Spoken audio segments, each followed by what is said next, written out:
रहे अमर रास्ते। हमारा नेता कैसा हो, कैसा हो, हमारा नेता कैसा हो। जहाँ तक पार्टी की बात है, हमने अपनी बात जनता के सामने रखनी है। हमने लोगों को सच्चाई से अवगत करवाना है और जो हमने विकास के काम करे हैं उससे लोगों को भली भांति वो परिचित है। पर अब चुनाव का समय है, इसलिए लोगों को जागृत करके ये संदेश देना है कि जब जब भी हिमाचल प्रदेश में विकास हुआ तो कांग्रेस की सरकार के माध्यम से और कांग्रेस की सरकारों ने ही किया। इनको भी 5 साल का समय मिला।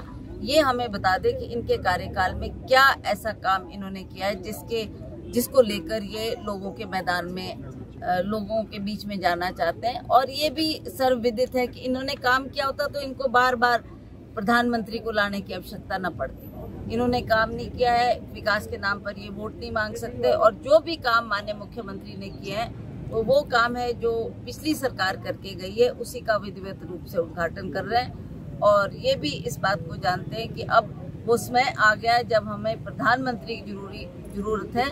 और इसी साल अभी हाल में ही 3-4 दौरे प्रधानमंत्री जी के यहाँ हो गए। मैंने सुना अब और प्रधानमंत्री आकर अन्य क्षेत्रों में भी जाएंगे। तो इनको इसलिए उनकी आवश्यकता पड़ रही है क्योंकि इन्होंने अपने कार्यकाल में कोई भी विकास का काम नहीं किया। ठाकुर जी की बात है, वो ठीक है, वो भी भली भांति इस बात से परिचित है। वो जानते हैं कि जब चुनाव का समय आता है दोनों पार्टीज के लीडर लोग जनता के बीच में जाकर अपनी अपनी बात करते हैं।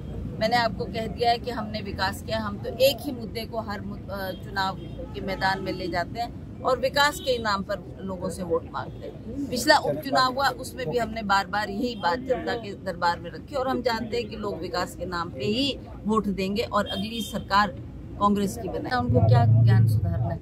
ये तो सर्वविदित है कि ये टनल यूपीए की सरकार ने और डॉक्टर मनमोहन सिंह जी की देन है, जिसकी वजह से ये टनल हमारे क्षेत्र में बनी है। और उनसे ही हमने मांग रखी थी, यूपीए के कार्यकाल में ही इसका काम शुरू हुआ।